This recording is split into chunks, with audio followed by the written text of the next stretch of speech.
सही चला गया। जदों उन्हें गल दसी उत्थे ते उसकी इस गल नूं उस सिख ने धन गुरु नानक देव जी महाराज तक पहुंचा दिता कि इस दे ये विचार ने। गुरु महाराज ने उसनूं पहले दिन ही अपने कोल बुला लिया, बड़े बड़े भाग उसदे ते पातशाह उसनूं पुछण लगे कि भाई ये सतसंगी जन तेनों कैसे लग रहे हैं। देखो जिस तरह का व्यक्ति का सुभाव होंदा है ना, उस तरह की गल करदा है। कहंदा जी महाराज मैनूं ये सारे आवारा पशुओं वर्गे लगते हैं। भाव अजे उसके सुभाव विच पशुपणा है, उसनूं सारे पशुओं वर्गे लगते हैं। पातशाह मुस्कुरा पे ते आखण लगे पुरखा 5-7 दिन संगत विच टिक। उसने हुक्म मान लिया। 5-7 दिन बाद उसनूं फिर बुलाया, फिर वही सवाल किया पुरखा अज तेनों सतसंगी जन कैसे लग रहे हैं। आखदा महाराज बड़े वधिया मनुख ने, सुभाव बदल गया, विचार बदल गए, बोलचाल बदल गया। कहता जी बड़े वधिया मनुख ने। पातशाह कहते 5-7 दिन होर टिक। फिर बुलाया, फिर सवाल किया, कहता महाराज सारे देवते हैं। फिर 5-7 दिन बाद बुलाया, कहता महाराज ये सारे मैनूं अकाल पुरख का रूप नजर आ रहे। सो कहण दा भाव जदों सतसंगत दे विच आउणा है ते अपने आप नूं जदों असीं मन लगा के जावांगे ते साडे सुभाव बदल जाणगे, साडी माड़ी बोली बदल जाएगी। साडे सुभाव पहला पशुपुणे वर्गे ने, फिर मनुखां वर्गे हो जाएंगे, फिर देवतियां वर्गे, फिर एक दिन सानूं सब विच अकाल पुरख का रूप नजर आएगा। सो ऐसा चेंज असीं इत्थों लै करके जाण दी कोशिश करनी है कि अज असीं की हां, जदों कोर्स खत्म कर लवांगे उदों साडा सुभाव की होएगा। ये चीज़ मैं इस तरह तुहाडे नाल गल साझी करनी चाहता सी। सो बहुत तुसीं वडभागी हो जो तुसीं इसनूं ज्वाइन कीता है। हुण मैं बेनती करांगा सत्कारयोग डॉक्टर शमशेर सिंह जी पंजाबी यूनिवर्सिटी पटियाला तो, मैनूं भी माण है कि मैं भी इन्हां दा स्टूडेंट हाँ और इन्होंने सानूं सारिआं नूं पढ़ाया इस कॉलेज विच। वो आप जी दे नाल 5-7 मिनट लई विचारां साझीआं करनगे। मैं एक बार बेनती होर कर दियां कि समय दी आपां सारिआं ने ख्याल रखना है। डॉक्टर शमशेर सिंह जी।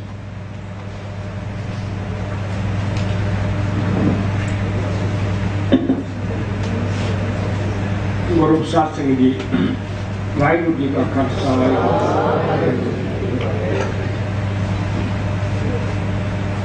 बहुत खुशी की गल है कि आप जी ने अपनी जिंदगी के रजाइयां विचों समा कट के इस 10वें सैशन ज्वाइन किया। सानूं वेलकम किया गया प्रबंधकों वालों। मैं 5-7 मिनट किसी टॉपिक के नाल गल्लां करनियां ने।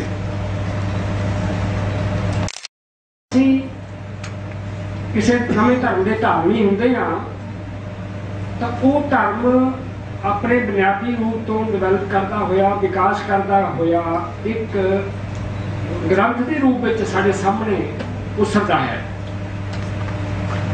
तो पहला ग्रंथ, दूसरे नंबर पर धर्म ग्रंथ, तीसरे नंबर पर गुरु ग्रंथ। तो ये जो विकास है ये साढ़े धर्म के विच होया। ये ग्रंथ धर्म ग्रंथ गुरु ग्रंथ सानू विरासत विच मिलिया। जदों गुरु अर्जन पातशाह ने इस धर्म ग्रंथ की संपादना शुरू की तो उन्होंने जदों अपने पुरखियां का पहले गुरु साहिबान की बाणी नूं परखिया, देखिया, इकट्ठा किया, संकलन किया ते संपादना आरंभ की। क्योंकि लड़ा पैना शुरू हो गया सी, कुछ इंटरप्रिटेशन शुरू हो गई सी, बाणी कच्ची बाणी रचनी शुरू हो गई। उन्होंने एक वाक उच्चारण किया कि प्यो दादे का जो खजाना आ वो इतना अमीर है कि असी इसनूं रल मिल के वरतीए, इनू समझिए, अपने जीवन च हंडाईए तो साढ़े जीवन च परिवर्तन आ सकता। प्यो दादे का खोल दिता खजाना ता मन मेरे मन पाया निदाना। खावो खर्चो रल मिल भाई, तोड़ ना आवो वध तो जाए। तो ये जो साढ़े पुरखियां का खजाना आ, असी इस खजाने के इस विरासत के मालक होंदिया होया भी असी आत्मक तौर पर दिवालियापन साढ़े है। बैंकरप्सी किस गल की है? हुणे चेयरमैन साहब ने कहा कि असी गुरुद्वारे च जाने, ठीक है, जाना मुबारक है, उत्थे कीर्तन है, उत्थे कथा है, उत्थे होर भी विचार होंगे ने, जाना मुबारक है, उत्थों नतमस्तक है, जाना चाहिए। लेकिन जेकर सारे जीवन में परिवर्तन नहीं आया तो इस असी खजाने नूं वरतिया नहीं, खाली इस खजाने नूं असी जफा मार के बैठे हाँ कि गुरु ग्रंथ साहब साडा जे। इसलिए अज इस विरासत भरे खजाने नूं अज समझिए, इसनूं हंडाइए, जीवन च उतारिए। तो जिहड़ी प्रैक्टिस है गुरु ग्रंथ साहब एक धर्म सिद्धांत के नाल धार्मिक जीवन का जो साडे सामने प्रैक्टिस रचदा गुरु नानक पातशाह ने, बाकी गुरु साहिबान ने धर्म ते कर्म नूं इकट्ठिया कीता। उह जिहड़ा धर्म ते कर्म इकट्ठिया हैगा उहदे च ना तां कर्मकांड है, ना दिखावा आ, ना उहदे च किसी प्रकार की निंदना है। असी अज इस धर्म ग्रंथ नूं वाचना है ताकि साडे जीवन च परिवर्तन आवे। धर्म ग्रंथ मनुखता वास्ते लिखा गया, असी इसनूं खाली ओन कर लिया कि साडा ही धर्म ग्रंथ है। जदों असी गुरु ग्रंथ साहब नूं पढ़ते हैं, उससे चिंतन करते हैं, उससे विचार करते हैं, तब सानू कुछ समझ आती है, असी एहसास करते हैं कि सारा जीवन इस तरह व्यर्थ गवा दिता। इस कोर्स का मतलब ते मंतव ते मनोरथ इको एक है कि इस धर्म नाल जुड़े हुए विद्वान, इस धर्म के भाषा विज्ञानी, इस धर्म के संगीत के माहर, इस धर्म दी परंपरावां के माहर, इस धर्म की खलासी के जिहड़े माहर ने विद्वान सज्जन जिन्हां ने जो समझिया वो तुहाडे नाल विचार साझे करन। एक उत्तम एक क्रेडिट चेयरमैन साहब नूं जांदा जिन्होंने ये मंच संकल्प धारण किया। अज तो पहला 9 सैशन जिहड़े उन्होंने प्रारंभ किए, उन्होंने जो आउटपुट है साडे सामने है, तुहानूं प्रेरणा मिली। असी जीवन इन्ने रुझान में फस जाए हैं, मटीरियलिस्टिक एटीट्यूड इतना सारा हो गया कि साडे कोल समय नहीं है। गुरबाणी पता की कहती है, आप जी सारे जानते होवोगे, नानक सतगुर भेटिए पूरी होवे जुगत, हसंदियां खलंदियां पन्नदियां खबंदियां बिचे होवे मुक्त। साडे जीवन नूं कभी उन्होंने इस जिंदगी के पक्ष नूं नकारिया नहीं, नगेट नहीं किया, माइनस नहीं किया। असी जरूर पढ़ना चाहिए, टैक्नोलॉजी पढ़ो, मेडिसिन पढ़ो, इंजीनियरिंग पढ़ो, बाकी सारे शास्त्र पढ़ो, भाषावां का ज्ञान रखो, लेकिन गुरु ग्रंथ साहब की भाषा मैं 2 मिनट आपके नाल साझे करना चाहना कि इस साडी बोलचाल की भाषा गुरु साहब ने क्यों लिखी। जदों जदों भी इल्हाम परमात्मा का मैसेज जिथे किथे भी इल्हाम नाज़िल होया, उस धर्म के धारनी, उस कल्चर के धारनी लोगों के विच उसे भाषा में उसनूं उतारिया गया। मोहम्मद साहब कहते खदीजा अपनी बेगम, पहली बेगम उन्होंने कहते बेगम साहिबा मेरे कुछ भार पै रहा, कुछ मैनूं इस तरह दिलवित गल्लां हो रही, वो जिब्राइल रिश्ता अल्लाह ताला का पैगाम लैके आ रहा सी, वो लिखिया लिखाया सी। वो कहते मैनूं तो पढ़ना नहीं आता, वो आवाज़ आ रही कि तुसीं अल्लाह के नाम ते पढ़ो। तो एक इल्हाम है, जदों उन्हां लोकां दा कल्याण करना तो उस लोकां दी भाषा दे विच उसदा इकरत होएगा। वो जिहड़ा नाज़िल होना वो अरबी भाषा च होया।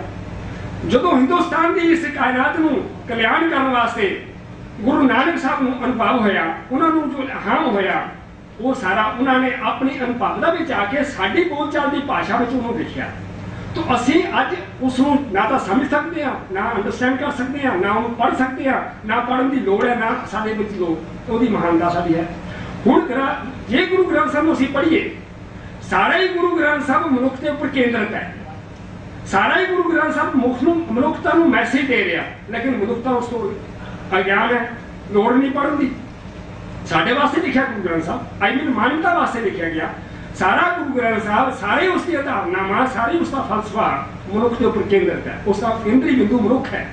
तो इसलिए अज इस गल की लोड़ है कि साडियां जिहड़ियां दुनियावी अखां है, इहदे नाल नाल साडी तीसरी अख जिहड़ी आ ज्ञान की अख है, जिहड़ा तीसरा ज्ञान का नेत्र है, ओह से अखणियां बेअन्न जिन्हें दसन दो मां पीढ़ी, वो तीसरी अख है ज्ञान की अख है, जिसने परमात्मा के दर्शन कराने हैं। तो वो परमात्मा के दर्शन ना तो संसार त्यागन की लोड़ है, ना किरत त्यागन की लोड़ है, ना किता त्यागन की लोड़ है। तो इस संसार के विच रहिंदियां होइयां असीं इस गुरु ग्रंथ साहब नूं अध्ययन कर सकते हैं। ये जिहड़ा उद्यम इत्थे कीता गया आप जी लई, इहदे विच गुरु ग्रंथ साहब की विचारधारा, गुरु ग्रंथ साहब का संगीतक पक्ष, इहदे विच गुरु ग्रंथ साहब की बोली, इहदे विच गुरु ग्रंथ साहब का सभ्याचार, जो साडा सभ्याचार जो हिंदुस्तानी सभ्याचार है, इहदे विच इतिहास दीयां घटनावां, समकाली घटनावां का जिक्र भी आया। इहदे विच मिथिहास नूं भी इन्वॉल्व किया गया कि मिथिहास जिहड़ा है उहदे विच किस तरह दी सानूं प्रेरणा तो बाद गुरबाणी उसका पिता जवाब देती है। तो इसलिए इतिहास, मिथिहास, भाषा, संगीत, उस तो बाद साडी बैकग्राउंड नाल जुड़िया होया सारा ही फलसफा जो साडे जीवन नूं प्रेरित करदा, अंदरों प्रेरित करदा, अंदरों परिवर्तन लियाउण वाला है, वो गुरु ग्रंथ साहब दे विच पिया।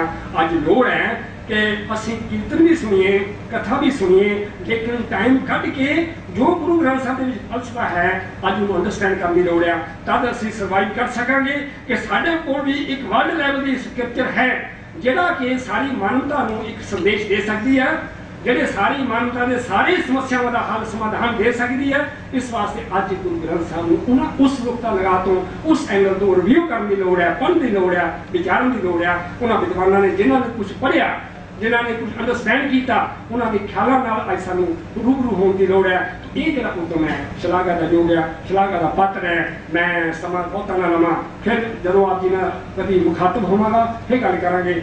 तो इसलिए ये अज मुबारक है, दिन मुबारक है, तुसी अपना एडमिशन लिया। मैं थोड़ा वेलकम आखना, चेयरमैन साहब अपने वालों आखणगे। धन्यवाद। वाहिगुरू जी का खालसा।